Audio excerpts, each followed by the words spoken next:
నమస్తే నేను Roja welcome to special focus. ఎవరేమనుకున్నా డోంట్ కేర్. గెలుపు గుర్రాలకే టికెట్, విధేయత కాదు సమర్థతకే పట్టం. సర్వే ప్రాతిపదికనే టికెట్ల కేటాయింపులు. తాడేపల్లి క్యాంప్ ఆఫీస్ కు క్యూ కడుతున్న ఆశావాహులకు అధిష్టానం చెప్తున్న మాటలివి. టికెట్ దక్కని వారికి వేరే విధమైన అవకాశాలుంటాయి. సీట్ ఇస్తేనే ఉంటామంటే మీ దారి మీరు చూసుకోండని హైకమాండ్ క్లారిటీ ఇచ్చేసింది. పార్టీకి వీర విధేయులని చూడలేదు. సుదీర్ఘకాలం పార్టీకి సేవలందించిన వ్యక్తులన్న మొహమాటమూ లేదు.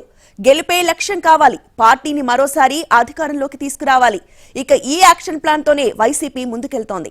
ఉత్కంఠ రేపుతున్న YCP third list. Tadepalli camp office కు ఆశావహుల క్యూ. తమకు టికెట్ దక్కుతుందో లేదో అన్న ఆందోళన. తాడేపల్లి క్యాంప్ ఆఫీస్లోని అభ్యర్థులకు హైకమాండ్ క్లారిటీ. గెలుపు అవకాశాలుంటే ఓకే, లేదంటే టికెట్ లేదు. సామాజిక సమీకరణాలు, సర్వే అంచనాలే ప్రాతిపదిక. నచ్చితే ఉండండి, లేకపోతే పోండి. ఆశావహులకు ఖరాఖండీగా తేల్చి చెబుతున్న వైసీపీ అధిష్టానం. Why not 175? ఒక్క సీటు కూడా ప్రత్యర్థి పార్టీలకు పోయే ఛాన్సే ఉండకూడదు. ఇది వైసీపీ అధినేత సీఎం జగన్ స్ట్రాటజీ. ఈసారి ఎన్నికల్లో పార్టీ గెలిచి తీరాలి. ఇదే సంకల్పంతో సీఎం జగన్ అభ్యర్థుల ఎంపికలో అత్యంత జాగ్రత్తతో వ్యవహరిస్తున్నారు. గతానికి భిన్నంగా పూర్తిగా ప్రొఫెషనలిజం ప్రదర్శిస్తున్నారు. ఎంపీలను, ఎమ్మెల్యేలను, నియోజకవర్గాలను మారుస్తున్నారు. అంతేకాదు, ఎక్కడ ప్రజా వ్యతిరేకత ఉందని సర్వేల్లో తేలినా టికెట్ ఇచ్చే ప్రసక్తే లేదని అభ్యర్థులకు ఖరాఖండీగా చెబుతున్నారు సీఎం జగన్. తొలి జాబితాలో 11 మందికి, రెండో జాబితాలో 27 మందిని ప్రకటించిన సీఎం జగన్ ఇప్పుడు మూడో జాబితాపైన అంతే స్థాయిలో కసరత్తు చేస్తున్నారు. అభ్యర్థుల్ని పిలిపించి వారితో ముఖాముఖిగా ఉన్న విషయాన్ని చెబుతున్నారు. అంతేకాదు, వారిపై ప్రజా వ్యతిరేకత ఏ స్థాయిలో ఉందో వివరిస్తున్నారు. అన్నా, ఈసారి మీకు టికెట్ లేదు, గెలుపు గుర్రాలే లక్ష్యంగా పనిచేస్తున్నాం, అర్థం చేసుకోండని సూచిస్తున్నారు. పార్టీ అభ్యర్థుల గెలుపు కోసం పనిచేయండి. పార్టీ గెలిచిన తర్వాత వేరే విధమైన అవకాశాలిస్తామని హామీలిస్తున్నారు. అయితే కాదు కూడదు, నా సీటు నాకే కావాలి, గతంలో భారీ మెజార్టీతో గెలిచా అంటూ మాట్లాడేవారికి నచ్చితే ఉండండి, లేకపోతే పోండని తేల్చి చెబుతున్నారు. అసెంబ్లీ ఎన్నికల్లో మరోసారి అధికారం చేజెక్కించుకునేందుకు అందుబాటులో ఉన్న అవకాశాలన్నింటినీ సీఎం జగన్ వాడుతున్నారు. సీనియర్ నేతలు, పార్టీ ఆరంభం నుంచి సేవలందించిన వారికి సైతం సర్వేలు, విజయ ప్రాతిపదికనే టికెట్ కేటాయిస్తున్నారు. ఈ క్రమంలో ఎలాంటి మొహమాటాలకు పోవడం లేదు. ఇది చాలా మంది నేతలకు నచ్చడం లేదు. అయితే ఎవరికి నచ్చినా నచ్చకున్నా ఈసారి ఎన్నికల్లో గెలవాలని డిసైడ్ అయిన సీఎం జగన్ అందుకు తగినట్లుగా కార్యాచరణ సైతం సిద్ధం చేశారు. ఈసారి ఏపీలో పొత్తు రాజకీయాలతో విపక్షాలు పోటీకి దిగుతున్నాయి. ఇప్పటికే టీడీపీ, జనసేన పొత్తు కుదిరింది. మరోవైపు బీజేపీ, కాంగ్రెస్ కూడా తమ ప్రయత్నాల్లో ఉన్నాయి. ఇలాంటప్పుడు సింగిల్గా వెళ్లినా అన్ని స్థానాల్లో గెలుపు సాధించడమే లక్ష్యంగా వైసీపీలో మార్పులు, చేర్పులు కొనసాగుతున్నాయి. తాడేపల్లి క్యాంపు కార్యాలయం నుంచి పిలుపు రావడంతో పలువురు వైసీపీ నేతలు, ఎమ్మెల్యేలు, ఎంపీలు, మంత్రులు క్యూ కట్టారు. మంత్రి గుమ్మనూరు జయరాం, గురజాల ఎమ్మెల్యే కాసు మహేష్ రెడ్డి, మైలవరం ఎమ్మెల్యే వసంత కృష్ణప్రసాద్ క్యాంపు కార్యాలయానికి వచ్చారు. రాజంపేట ఎమ్మెల్యే మేడ మల్లికార్జునరెడ్డి, దర్శి ఎమ్మెల్యే మద్దిశెట్టి వేణుగోపాల్, పెదకూరపాడు ఎమ్మెల్యే నంబూరు శంకర్రావు సీఎంఓకు వచ్చి పార్టీ ముఖ్య నేతలతో చర్చించారు. తాడేపల్లి సీఎం క్యాంపు కార్యాలయానికి వచ్చారు ఎమ్మెల్యే గోపిరెడ్డి శ్రీనివాసరెడ్డి. నర్సారావుపేట సీటు విషయమై పార్టీ ముఖ్య నేతలతో చర్చించారు గోపిరెడ్డి. నర్సారావుపేట నుంచి సీటు తనకే ఖరారైందని, వచ్చే ఎన్నికల్లో నర్సారావుపేట నుంచే పోటీ చేస్తున్నానని చెప్పారు. ఎన్నికల ముందు సీటు కోసం ఆశావహులు ప్రయత్నించడం సహజమే అన్న గోపిరెడ్డి, తన నియోజకవర్గంలో అసమ్మతి నేతలు ఆందోళనలు చేయడం మామూలే అన్నారు. వారి ఆందోళనతో నష్టమేమీ లేదన్నారు గోపిరెడ్డి. మంత్రి గుమ్మనూరు జయరాం చిక్కుల్లో పడ్డారు. ఆలూరు నుంచి ఇప్పటికే 2 సార్లు అసెంబ్లీకి వెళ్లిన జయరాం ఈసారి ఎలాగైనా హ్యాట్రిక్ కొట్టి మూడోసారి అసెంబ్లీలో అడుగుపెట్టాలనుకున్నారు. కానీ వైసీపీ అధిష్టానం మరోలా భావించింది. గుమ్మనూరు జయరాంను కర్నూలు ఎంపీగా పోటీ చేయాలని ఏడాది కాలంగా ప్రత్యక్షంగా, పరోక్షంగా సంకేతాలు పంపింది. దీనికి జయరాం ఇష్టపడటం లేదు. ఇంతలో ఆయనకు మరో చిక్కు వచ్చి పడింది. కర్నూలు ఎంపీ సీటుపై కర్ణాటక నేత కన్నేశారని తెలిసిందే. ఇప్పటికే సామాజిక సమీకరణాల్లో భాగంగా ఆ నేత సోదరి హిందూపురం ఎంపీ సీటు దక్కించుకుంది. కర్ణాటక మాజీ మంత్రి శ్రీరాములు సోదరిని ఎంపీ అభ్యర్థిగా ప్రకటించింది. ఈ నేపథ్యంలో కర్నూలు ఎంపీ టికెట్ కోసం కూడా బళ్ళారి శ్రీరాములు పావులు కదుపుతున్నారని తెలిసిందే. బళ్ళారి శ్రీరాములు బావమర్ది మధుసూదన్ నాయుడుకు కర్నూలు ఎంపీ టికెట్ ఇప్పించుకునే పనిలో ఉన్నట్లు సమాచారం. ఇక నగరి టికెట్ విషయంలో తాడేపల్లి క్యాంప్ ఆఫీస్ నుంచి రోజా వ్యతిరేక వర్గానికి పిలుపు వచ్చింది. నగరి టికెట్ విషయంలో అసంతృప్తిగా ఉన్న కేజే కుమార్ను అధిష్టానం తాడేపల్లికి పిలిచింది. దీంతో తనకే టికెట్ వస్తుందని ధీమా వ్యక్తం చేస్తున్నారు కేజే కుమార్. మరోవైపు నగరి టికెట్ తనకే వస్తుందన్న నమ్మకంతో ఉన్నారు మంత్రి రోజా. అయితే హైకమాండ్ ఎలాంటి నిర్ణయం తీసుకున్నా దాన్ని ఆదేశంగా పాటిస్తామంటున్నారు రోజా. తొలి విడత జాబితాలో 11 మంది సిట్టింగ్ ఎమ్మెల్యేల సీట్లు మార్చేశారు. వీరిలో కొందరికి స్థానచలనం కలిగించగా కొందరికి సీట్లు ఇవ్వలేమని చెప్పారు. ఇందులో మంత్రులు కూడా ఉన్నారు. అలాగే సీట్లు దక్కని వారికి వచ్చే ఎన్నికల్లో అధికారంలోకి వచ్చిన వెంటనే ఎమ్మెల్సీ లేదా రాజ్యసభ పదవి ఇస్తామని హామీ ఇచ్చారు. ఎవరిని వదులుకోరని, గెలుపే లక్ష్యంగా మార్పులు చేర్పులు తప్పవని, పార్టీ పరిస్థితిని అర్థం చేసుకుని సహకరించాలని జగన్ స్వయంగా కోరుతున్నారు. బీసీలకు ఎక్కువ ప్రాధాన్యత ఇచ్చేలా జగన్ ఎక్కువగా అభ్యర్థుల్ని ఎంపిక చేస్తున్నట్లు కనిపిస్తోంది. రెండో జాబితాను పరిశీలిస్తే 5 వారసులకు అవకాశం కల్పించారు. వీరిలో 4 సిట్టింగ్ ఎమ్మెల్యేలు ఉన్నారు. మచిలీపట్నం ఎమ్మెల్యే అభ్యర్థిగా పేర్ని నాని కుమారుడు కృష్ణమూర్తి, చంద్రగిరి అభ్యర్థిగా చెవిరెడ్డి భాస్కర్ రెడ్డి కుమారుడు మోహిత్ రెడ్డి, తిరుపతి అభ్యర్థిగా భూమాన కరుణాకర్ రెడ్డి కుమారుడు అభినయ్ రెడ్డికి అవకాశమిచ్చారు. గుంటూరు వెస్ట్ ఎమ్మెల్యే ముస్తఫా కుమార్తె ఫాతిమాకు, పెళ్లి సుభాష్ చంద్రబోస్ కుమారుడు పెళ్లి సూర్యప్రకాష్ కు అవకాశం కల్పించారు. ఇక విజయవాడ సెంట్రల్ నుంచి మల్లాది విష్ణు స్థానంలో వెల్లంపల్లి శ్రీనివాస్ కు చోటు కల్పించారు. ఉమ్మడి కృష్ణా జిల్లాలో వైసీపీ అధిష్టానం మార్పులు చేర్పులు మొదలుపెట్టింది. తొలి లిస్టులో ఏ మార్పు చేయని అధిష్టానం రెండో లిస్టులో 3 సీట్లలో అభ్యర్థుల్ని మారుస్తూ నిర్ణయం తీసుకుంది. మచిలీపట్నం నుంచి 5 సార్లు ఎమ్మెల్యేగా పోటీ చేసి 3 సార్లు గెలిచిన పేర్ని నాని వచ్చే ఎన్నికల్లో ప్రత్యక్ష రాజకీయాలకు దూరంగా ఉంటాను అని ఏడాదిగా చెబుతూనే ఉన్నారు. తన స్థానంలో తన కుమారుడు పేర్ని కిట్టుకు ఇవ్వాలని అధిష్టానాన్ని కోరారు. కిట్టు కూడా నియోజకవర్గంలో చురుగ్గా పనిచేస్తున్నారు. దీంతో హైకమాండ్ కూడా పేర్ని నాని కోరుకున్నట్టుగానే కుమారుడికి టికెట్ ఇచ్చింది. Vijayawada central sitting MLA Malladi విష్ణుకు మొండి చేయి చూపించింది వైసీపీ అధిష్టానం. గతెన్నికల్లో వైసీపీ ప్రభంజనం సృష్టించినా కూడా విష్ణు మాత్రం సెంట్రల్ నియోజకవర్గం నుంచి కేవలం 25 ఓట్ల మెజారిటీతో అతి కష్టం మీద బయటపడ్డారు. నియోజకవర్గంలో పూర్తి స్థాయిలో పనిచేయలేకపోయారన్న విమర్శలు, కార్పొరేటర్లతో సఖ్యత లేకపోవడం కూడా విష్ణుకి టికెట్ రాకుండా చేశాయన్న టాక్ వినిపిస్తోంది. చివరకు తనకు మద్దతివ్వాలని కార్పొరేటర్లను కూడా అడగాల్సి వచ్చింది విష్ణుకు. వచ్చే ఎన్నికల్లో విష్ణు నిలబడితే గెలిచే అవకాశాలు తక్కువగా ఉన్నాయని సర్వేలు కూడా చెప్పడంతో అధిష్టానం ఆయన్ను పక్కన పెట్టినట్టు తెలుస్తోంది. విష్ణు స్థానంలో సిట్టింగ్ ఎమ్మెల్యే వెల్లంపల్లి శ్రీనివాస్ కు సీటు ఖరారు చేస్తూ అధిష్టానం నిర్ణయం తీసుకుంది. విజయవాడ పశ్చిమ నియోజకవర్గం సిట్టింగ్ ఎమ్మెల్యే వెల్లంపల్లి శ్రీనివాస్ ను తప్పించింది వైసీపీ అధిష్టానం. ఆయనపై నియోజకవర్గంలో తీవ్ర వ్యతిరేకత ఉందని సర్వేలు కూడా తేల్చడంతో స్థానభ్రంశం కల్పించింది. మైనారిటీలు, నగరాలు, కాపు, వైశ్యులతో వెల్లంపల్లికి గ్యాప్ వచ్చిందని, ఈ వర్గాలన్నీ ఏకమై వచ్చే ఎన్నికల్లో ఆయనే నిలబడితే ఓడిస్తామనే సమాచారాన్ని ఇప్పటికీ అధిష్టానం గుర్తించిందని తెలుస్తోంది. అందుకే ఆయన్ని పక్కనబెట్టి పక్కనే ఉన్న సెంట్రల్ కు మార్చింది. వెల్లంపల్లి స్థానంలో AP minority corporation chairman Sheikh Asif కు తొలిసారి అవకాశమిచ్చింది. ఇంతకీ సీఎం జగన్ ఇంత పెద్ద ఎత్తున ఎందుకు ప్రక్షాళన చేపట్టారు? ఎన్నికలు సమీపిస్తున్న వేళ ఇలాంటి సాహసోపేతమైన నిర్ణయం తీసుకోవడానికి కారణమేంటి? తెలంగాణ, గుజరాత్ ఎన్నికల ఫలితాల సరళే ఈ దిశగా సీఎం జగన్ నిర్ణయాలు తీసుకునేలా ప్రేరేపించిందా? దాదాపు సంవత్సరంన్నర కాలంగా సీఎం జగన్ తమ ఎమ్మెల్యేలు, ఎంపీలు, ప్రజాప్రతినిధులు, ఆశావహులకు తాడేపల్లి క్యాంప్ ఆఫీస్లో వర్క్షాప్లు నిర్వహించారు. వాటిలో పదే ఎన్నికల ప్రస్తావన తెచ్చారు. గతంలో ఏ ప్రభుత్వం చెయ్యనన్ని సంక్షేమ పథకాలు అమలు చేశామని, ఎందుకు మొత్తం 175 సీట్లు గెలవకూడదని ప్రశ్నించారు. అయితే గతంలో సీఎం జగన్ కు ఉన్న చరిష్మా దృష్ట్యా 151 సీట్లు గెలిచామని, ఇప్పుడు అన్ని కాకున్నా మ్యాజిక్ ఫిగర్ సాధిస్తామని నేతలు ధీమాగా ఉన్నారు. సీఎం జగన్ పదే వర్క్షాప్స్ పెట్టి హెచ్చరించినా చాలా మంది నేతల్లో పెద్దగా మార్పు రాలేదు. కొందరైతే తమకు సీఎం జగన్తో ఉన్న అనుబంధం, తమ సీనియారిటీ దృష్టిలో పెట్టుకుని సీటుకు ఢోకా లేదనుకున్నారు. అంతేకాదు తమతో పాటు తమ అనుచరులు, కుటుంబ సభ్యులకు టికెట్లు ఇప్పించుకోవాలని భావించారు. అయితే సీఎం జగన్ మాత్రం ఈ ఎన్నికలను చాలా ప్రతిష్టాత్మకంగా తీసుకున్నారు. సుదీర్ఘకాలం అధికారంలో ఉండాలంటే చాలా జాగ్రత్తలు తీసుకోవాల్సి ఉంటుంది కాబట్టి ఓవైపు సంక్షేమ బటన్ నొక్కుతూనే మరోవైపు ఎమ్మెల్యేలను ప్రజల్లో ఉండాల్సిందిగా సూచించారు. గడప గడపకు వైసీపీ, మా ఆశ మీరే జగనన్న అంటూ విభిన్న కార్యక్రమాలతో ప్రజల్లోకి పంపారు. కానీ చాలా మంది దీన్ని సైతం తూతూ మంత్రంలా గడిపేశారు. రిపోర్టులతో కాలం వెళ్లబుచ్చారు. అయితే ప్రభుత్వం సర్వేలతో పాటు విభిన్న కోణాల్లో నియోజకవర్గాల వారీగా అధ్యయనం చేయించిన సీఎం జగన్ సిట్టింగ్ ఎమ్మెల్యేలు చాలా మంది ప్రజా వ్యతిరేకత ఎదుర్కొంటున్నట్లు గుర్తించారు. సర్వేలు, ఇంటెలిజెన్స్ రిపోర్ట్ల ద్వారా నియోజకవర్గాల వారీగా నేతల పనితీరు, ప్రజా వ్యతిరేకతపై అంచనాకు వచ్చారు సీఎం జగన్. ప్రజా వ్యతిరేక ఎదుర్కొంటున్న ఎమ్మెల్యేలను తప్పించి వారి స్థానాల్లో కొత్త వారికి అవకాశమిస్తే విజయానికి తిరుగుండదని భావించారు. ఇందులో భాగంగా సర్వే నివేదికలను అభ్యర్థుల ముందే ఉంచి తప్పనిసరి పరిస్థితుల్లో ఈ నిర్ణయం తీసుకుంటున్నట్లుగా వారికి వివరిస్తున్నారు.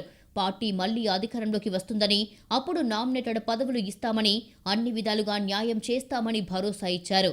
సీఎంగా తనకు ప్రజల్లో మంచి పేరే ఉన్నప్పటికీ ఎమ్మెల్యేల పనితీరు బాగోకుంటే ఇబ్బందికర పరిస్థితులు తప్పవని సీఎం జగన్ భావించారు. ఫలితంగా చాలా నియోజకవర్గాల్లో మార్పులు చేర్పులు చేశారు.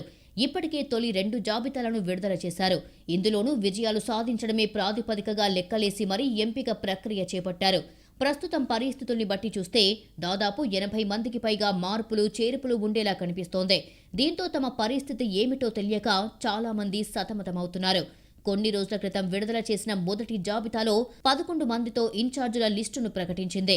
సిట్టింగ్ ఎమ్మెల్యేలో కొందరికి టికెట్ రాకపోగా మరికొందరికి స్థానభ్రంశం కల్పించింది. ప్రత్తిపాడు నుంచి గెలిచిన మేకతోటి సుచరితను తాడికొండ ఇన్ఛార్జిగా బాధ్యతలు ఇచ్చింది. చిలకలూరిపేట నుంచి మంత్రి విడుదల రజనీకి గుంటూరు వెస్ట్ నుంచి పోటీ చేయించాలని నిర్ణయించింది. మంగళగిరి ఎమ్మెల్యే ఆర్కేను పక్కన పెట్టిన వైసీపీ అధిష్టానం అక్కడ గంజి చిరంజీవికి ఛాన్స్ ఇచ్చింది. కొండపి ఇన్ఛార్జ్ బాధ్యతల్ని ఆదిమూలపు సురేష్కు అప్పగించింది. మిగతా వారి విషయానికి వస్తే వేమూరు ఇన్ఛార్జిగా వరికుంట అశోక్ బాబు, రేపల్లె బాధ్యతలు డాక్టర్ ఈవూరి గణేష్, గాజువాక వరికుట్టి రామచంద్రరావు, సంతనూతలపాడు మెరుగ నాగార్జున, ప్రత్తిపాడు కిరణ్ కుమార్, అద్దంకి పానెం హణిమిరెడ్డికి ఇన్ఛార్జ్ ఛాన్స్ ఇచ్చింది. మొత్తం 11 నియోజకవర్గాల్లో 5 ఎస్సీ స్థానాలు, 6 జనరల్ స్థానాలకు అభ్యర్థుల్ని మార్చింది. 3 మంత్రులకు స్థానాలను మార్చింది. ఉమ్మడి విశాఖ జిల్లాలో కీలక స్థానాల్లో వైసీపీ ఎమ్మెల్యేల సీట్లు గల్లంతయ్యాయి. అనకాపల్లి నుంచి మంత్రి గుడివాడ అమర్నాథ్కు మరోసారి ఛాన్స్ లభించలేదు. విధేయత కంటే సోషల్ ఇంజనీరింగ్తో పాటు సిట్టింగ్ ఎమ్మెల్యేల సమర్థతను అధినాయకత్వం గీటురాయిగా తీసుకున్నట్టు అర్థమవుతోంది. రెండో జాబితాలో అనకాపల్లి ఎమ్మెల్యే, రాష్ట్ర పరిశ్రమల శాఖ మంత్రి గుడివాడ అమర్నాథ్ పేరు గల్లంతయ్యింది. ఇక్కడ మలసాల భరత్ కుమార్ను నూతన ఇన్ఛార్జిగా నియమించింది. కశింకోటకు చెందిన భరత్ తూర్పు కాపు సామాజిక వర్గానికి చెందిన నేత. అనకాపల్లి నియోజకవర్గానికి స్థానికుడు కావడం, టీడీపీ బీసీలకు ఛాన్స్ ఇవ్వడం వంటి కారణాలను పరిగణలోకి తీసుకున్నారు వైసీపీ పెద్దలు. అధిష్టానం నిర్ణయాన్ని శిరసా వహిస్తానన్నారు అమర్నాథ్. ఇక అరకు పార్లమెంటు స్థానంలో సమూల మార్పులు చోటు చేసుకున్నాయి. అరకు ఎంపీ గొడ్డేటి మాధవి, పాడేరు ఎమ్మెల్యే భాగ్యలక్ష్మికి మ్యూచువల్ ట్రాన్స్ఫర్ ఇచ్చింది అధిష్టానం. గొడ్డేటి మాధవిని అరకు అసెంబ్లీ నుంచి పోటీకి దించనుంది. సిట్టింగ్ ఎమ్మెల్యే చెట్టి ఫల్గుణకు ఊహించినట్టుగానే నిరాశ తప్పలేదు. ఈ నియోజకవర్గంలో తెలుగుదేశం కొండదొర సామాజిక వర్గాన్ని పోటీకి దింపడంతో వైసీపీ వ్యూహం మార్చింది. అదే సామాజిక వర్గానికి చెందిన మాధవికి సమన్వయకర్త బాధ్యతలు కట్టబెట్టింది. పాడేరు ఎమ్మెల్యే అల్లూరి సీతారామరాజు జిల్లా పార్టీ అధ్యక్షురాలైన భాగ్యలక్ష్మికి ఎంపీగా అవకాశం కల్పించింది. ఖాళీ అయిన పాడేరు సీటులో మత్స్యరాస విశ్వేశ్వరయ్యరాజుకు ఛాన్స్ దక్కింది. ఉమ్మడి అనంతపురం జిల్లాకు సంబంధించి 3 అసెంబ్లీ, 2 పార్లమెంటు నియోజకవర్గాలకు సమన్వయకర్తలను ప్రకటించారు. హిందూపురం పార్లమెంటుకు జె శాంతమ్మను సాయంత్రం పార్టీలో చేర్చుకోగా రాత్రికి ఆమెను హిందూపురం పార్లమెంటు సమన్వయకర్తగా నియమించారు. కర్ణాటకలో బీజేపీ నాయకురాలిగానే కాకుండా ఎంపీగాను పనిచేశారు శాంతమ్మ. బీజేపీ మాజీ మంత్రి శ్రీరాములు సోదరి. ఈమెను పార్లమెంటు సమన్వయకర్తగా నియమించడంతో హిందూపురం పార్లమెంటు సభ్యుడు గోరంట్ల మాధవ్ సీటు గల్లంతయ్యింది. మరోవైపు పెనుకొండ ఎమ్మెల్యేగానున్న శంకర్ నారాయణను అనంతపురం పార్లమెంటు సమన్వయకర్తగా మార్చారు. నిన్నటి వరకు ఆయన సత్యసాయి జిల్లా అధ్యక్షులుగాను ఉన్నారు. అయితే ఆయన్ను అనూహ్యంగా అనంతపురం పార్లమెంటుకు మార్చారు. ఇక అనంతపురం పార్లమెంటు సభ్యులుగా ఉన్న తలారి రంగయ్యను కళ్యాణదుర్గం అసెంబ్లీ నియోజకవర్గ సమన్వయకర్తగా నియమించారు. అక్కడి నుంచి ప్రాతినిధ్యం వహిస్తున్న మంత్రి ఉషాశ్రీ చరణ్ను పెనుకొండ అసెంబ్లీ ఇన్ఛార్జిగా మార్చారు. ఇక కదిరి ఎమ్మెల్యే సిద్ధారెడ్డికి ఈసారి అవకాశం లేనట్టుగానే కనిపిస్తోంది. ఆయన స్థానంలో మక్బూల్ అహ్మద్ను నియమించారు. రెండో జాబితా ప్రకారం చూస్తే హిందూపురం పార్లమెంటు సభ్యులు గోరంట్ల మాధవ్, కదిరి ఎమ్మెల్యే సిద్ధారెడ్డిలిద్దరూ సిట్టింగ్ స్థానాలను కోల్పోయారు. దీంతో మిగిలిన వారిలో టెన్షన్ మొదలయ్యింది. తెలంగాణలో 20 మంది సిట్టింగుల్ని మార్చితే ఫలితం బీఆర్ఎస్కు అనుకూలంగా ఉండేదనే వాదనను వినిపిస్తున్నారు వైసీపీ నేతలు. సిట్టింగుల్ని మార్చిన 9 స్థానాల్లో 7 సీట్లు గెలవడాన్ని నిదర్శనంగా చూపిస్తున్నారు. కేటీఆర్ కూడా ఎన్నికలకు ముందు సిట్టింగ్ల మార్పుపై ప్రతిపాదించినా కేసీఆర్ నో చెప్పినట్టుగా మాట్లాడారు. అంటే ఎమ్మెల్యేలపై వ్యతిరేకత బీఆర్ఎస్ సర్కార్ కొంప ముంచిన పరిస్థితి. ఏపీలో కూడా కొంతకాలంగా ఎమ్మెల్యేల పనితీరును జగన్ సమీక్షిస్తున్నారు. 2 ఏళ్ల ముందు నుంచి సర్వేలు, ప్రజలకు అందుబాటు వంటి అంశాల ఆధారంగా కొందరికి టికెట్లు దక్కవని చెబుతూ వచ్చారు. చెప్పినట్టుగానే మార్పులు చేర్పులకు శ్రీకారం చుట్టారు.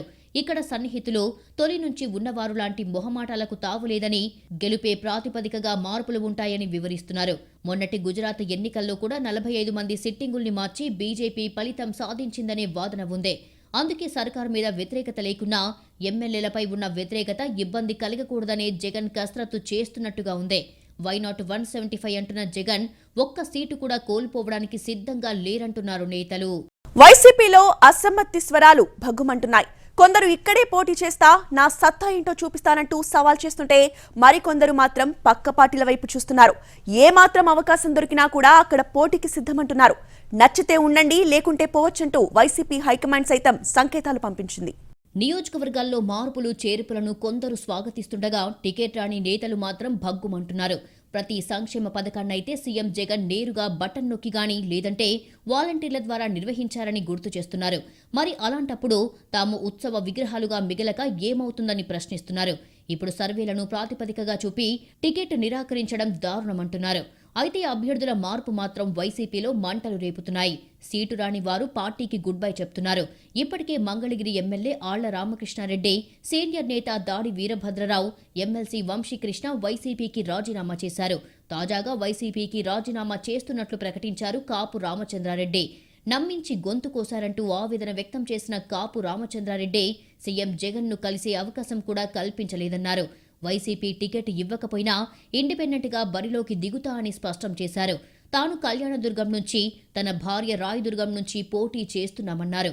ఇతర పార్టీల నుంచి అవకాశాలు వస్తే వినియోగించుకుంటామని, లేదా ఇండిపెండెంట్గానైనా పోటీ చేస్తామని స్పష్టం చేశారాయన. సీఎంఓకు సెల్యూట్ కొట్టి వెళ్లిపోయారు. మమ్మల్ని పిలిచి మీకు సర్వే రిపోర్ట్ బాగలేదని, మీకు టికెట్ ఇవ్వడం లేదని చెప్పడము చాలా నాకు బాధాకరంగా ఉంది. అయినా కూడా దీన్ని దిగుమింగుకొని ఈరోజు పోతున్నాము. నా సొంత ఊరు కళ్యాణదుర్గం నుంచి ఇండిపెండెంట్గా కానీ లేదా ఏ పార్టీ టికెట్ ఇస్తే ఆ పార్టీ తరఫున కానీ తప్పకుండా కూడా నేను పోటీ చేసి నేను తప్పకుండా గెలుస్తాను. ఎందుకంటే ప్రజల్లో అంత అభిమానం మా పైన ఉంది. కానీ ఏం సర్వేలు ఉన్నాయో దరిద్రం సర్వేలు మాకైతే తెలీదు. ఎమ్మెల్యే మద్దిశెట్టి వేణుగోపాల్తో దర్శి నియోజకవర్గ వైసీపీ ఇన్ఛార్జ్ మార్పుపై సీఎం జగన్ చర్చించారు. తనను వేరే నియోజకవర్గానికి వెళ్లాలని సీఎం జగన్ కొన్ని సూచనలు చేశారని, అన్నీ ఆలోచించుకొని చెప్పాలని సూచించారని అన్నారు ఎమ్మెల్యే మద్దిశెట్టి వేణుగోపాల్. తాను కూడా సీఎం జగన్ కు కొన్ని సూచనలు చేశారన్నారు. ఫైనల్ గా తన సీటు గురించి 2-3 రోజుల్లో క్లారిటీ వస్తుందని అన్నారు ఎమ్మెల్యే మద్దిశెట్టి వేణుగోపాల్. ఇంతవరకు తనను జనసేన నేతలు సంప్రదించలేదని, వైసీపీ టికెట్ రాకపోతే అప్పుడు ఆలోచిస్తానన్నారాయన.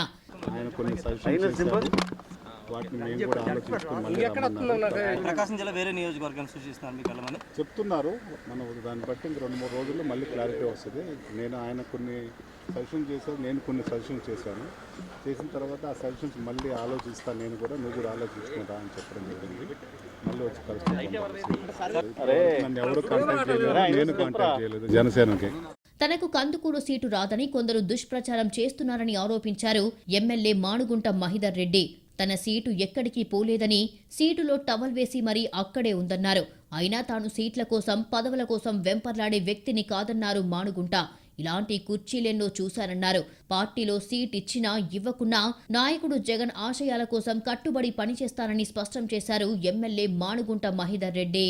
పోటీ చేసే విషయంలో పునరాలోచనలో పడ్డారు గిద్దలూరు ఎమ్మెల్యే అన్నా రాంబాబు. వచ్చే ఎన్నికల్లో పోటీ చెయ్యనని ఇటీవల ఆయన ప్రకటించారు.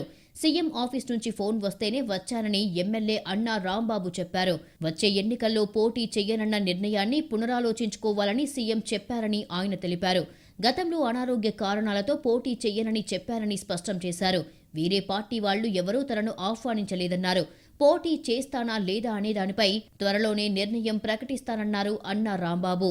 ఇప్పుడు డెఫినెట్గా ఇప్పుడు నేను పార్టీ లైన్కు కట్టుబడి ఉండేటువంటి వ్యక్తిని, దాంట్లో డివేట్ కాను. పార్టీకి లైన్కి నేను కట్టుబడి ఉండే వ్యక్తిని. నాకు ఇస్తేనే గొప్ప, లేకపోతే లేదనేటువంటి వ్యక్తిత్వం కాదు నాది. ఉండేటువంటి సమీకరణాలు, సమస్యలు, ఉండేటువంటి బాధలు ఎన్నో ఉంటాయి కదా. అది మనం ఏం మాట్లాడినా కానీ మళ్ళీ మనం ఆదరించినటువంటి పార్టీ కూడా నష్టం కలగకుండా, నాయకుడికి నష్టం కలగకుండా చూడాల్సిన బాధ్యత కూడా ఉంటుంది కదా మాకు. కాపు రామచంద్రారెడ్డి తీరుపై మండిపడ్డారు మాజీ మంత్రి పేర్ని నాని. కాపు రామచంద్రారెడ్డి వైసీపీ జెండా లేకుండా ఎమ్మెల్యేగా గెలుస్తారా అంటూ ప్రశ్నించారు. డబ్బులుంటే చాలా, వైసీపీ అక్కర్లేదా అంటూ ఫైర్ అయ్యారు. కాపు రామచంద్రారెడ్డి గారు ఎన్నిసార్లు ఎమ్మెల్యే చేశారు? వైఎస్ఆర్ కాంగ్రెస్ పార్టీలో 2 సార్లు ఎమ్మెల్యే అయ్యారు. వైఎస్ఆర్ కాంగ్రెస్ పార్టీ గుర్తుతో జగన్మోహన్ రెడ్డి గారి బొమ్మతో తప్పితే ఆయన ఎమ్మెల్యే కాగలడా? ఆయన దగ్గర ఎంత సంపద ఉంటే మాత్రం, ఎన్ని డబ్బులుంటే మాత్రం అవగలరా? సీఎం జగన్ పార్టీ నిర్ణయాలను గౌరవిస్తారన్నారు వెల్లంపల్లి. గతంలో సీఎం జగన్ సహకారంతో తన నియోజకవర్గాన్ని చక్కగా అభివృద్ధి చేసుకున్నారన్నారు. ఈ నియోజకవర్గం నుంచి పక్క నియోజకవర్గానికి వెళ్ళినప్పుడు కొంత నాకు ఇక్కడ ఉన్న, నేను పుట్టి పెరిగింది ఈ నియోజకవర్గంలో ఉన్న ప్రజలతో అనుబంధం కావచ్చు, అదేవిధంగా మా పార్టీ నాయకులు కార్యకర్తలు కావచ్చు, ఈ అనుబంధాన్ని విడిచి వెళ్ళాలంటే కొంచెం బాధ ఉండే పరిస్థితి వాస్తవం. కానీ ముఖ్యమంత్రి గారు నాకు ఇచ్చిన బాధ్యత మేరకు సెంట్రల్ నియోజకవర్గం నాకు బాధ్యత చెప్పారు కాబట్టి తప్పకుండా అక్కడ పార్టీ గెలుపు కావచ్చు. ఏదైతే 2019లో మల్లాది విష్ణు గారు ఏ విధంగా అయితే పార్టీ విజయ జెండా గెలిపించి జెండా ఎగరేశారో, ఈసారి 2024లో నేను మల్లాది విష్ణు గారు ఇద్దరు కలిసి వైఎస్ఆర్సీపీ పార్టీ జెండా ఎగరేయాలని చెప్పని మాత్రం నేను మనస్ఫూర్తిగా కోరుకుంటున్నాను.